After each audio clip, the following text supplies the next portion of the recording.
kampus ni. Jadi Ustaz bicara suasana di kampus lah. Walaupun suasana ini bukan melanda di kampus, di tempat-tempat awam, di masjid surau pun ramai yang berlaku ini.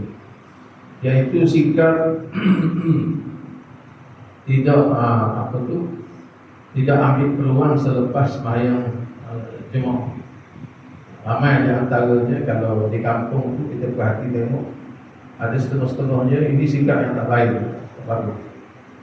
Jangan kita kata bahawa bukan sunat pun duduk seketika lepas sembahyang. Siapa kata sunat? Kamu tak baca hadis ini? Kan? Kata amalan bid'ah ke zikir-zikir ni, kamu tak baca hadis ini? Ini masalah yang perlu kita perbetulkan. Pak Nabi SAW kata ceritanya Rasulullah, bila Rasulullah habis salat, Rasulullah berpalingkan pipi dia ke kanan kan. Ada juga Rasulullah beralih pipi ke kiri. Dan ada juga Rasulullah pas sembahyang, Rasulullah paling ada muka tu. Ada musim yang menghadap jemaah. Kenapa berlaku itu? Bermakna bukan Rasulullah berpaling kepada saja. Mana di situ ada masanya Rasulullah membaca zikir-zikir itu. Jadi kita pun jangan buat benda itu terpasangan lagi. Jangan, itu bukan amalan yang betul. Sebab di sana Rasulullah SAW mengajar kita waktu zikir. Antaranya Rasulullah suruh kita istighfar itu tadi. Dan ada juga Rasulullah menyebut baca Allahumma antas salam wa minkas salam. Dan ada juga Rasulullah suruh jangan kamu meninggalkan ayatul kursi selepas di kulli solat. Setiap kali lepas dia sembahyang fardu tu, iaitu sembahyang fardu, taklah kita duduk dan baca ayatul kursi. Rasulullah tak tinggal, tapi kita tinggal. Kita sebab itu jangan sekali-kali kita lepas sembahyang ini kita buat lebih kurang dalam keadaan duduk. Kita ikut dulu apa yang Nabi buat tu, dan berdoa selepas itu. Minta doa kepada Allah. Itu sifat sebagai seorang hamba. Kita jangan lebih-lebih lagi kalau aku berdoa Nabi tunjuk itu kita ikut. Walaupun sifat sunnah kan, banyak benda-benda sunnah.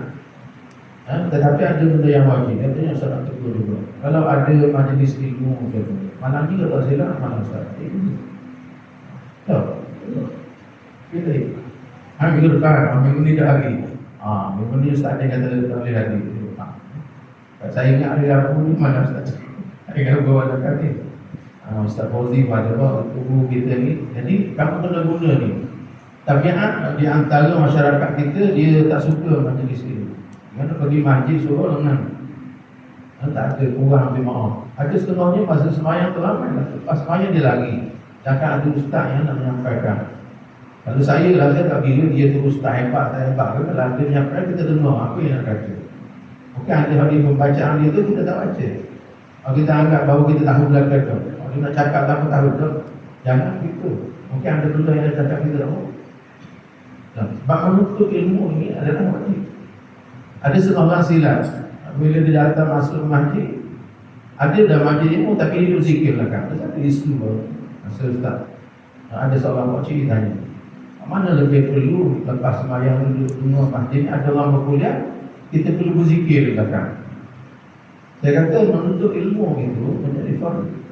Kamu tak ada beza lagi, tak ada beza antara fardu dengan sunat. Berzikir adalah sunat. Kita mendengar kuliah itu sifat ilmu. Dan kita pernah dengar, pada ilmu dan Islam ni tak boleh lagi pada tiga benda. Yang tambah akidah.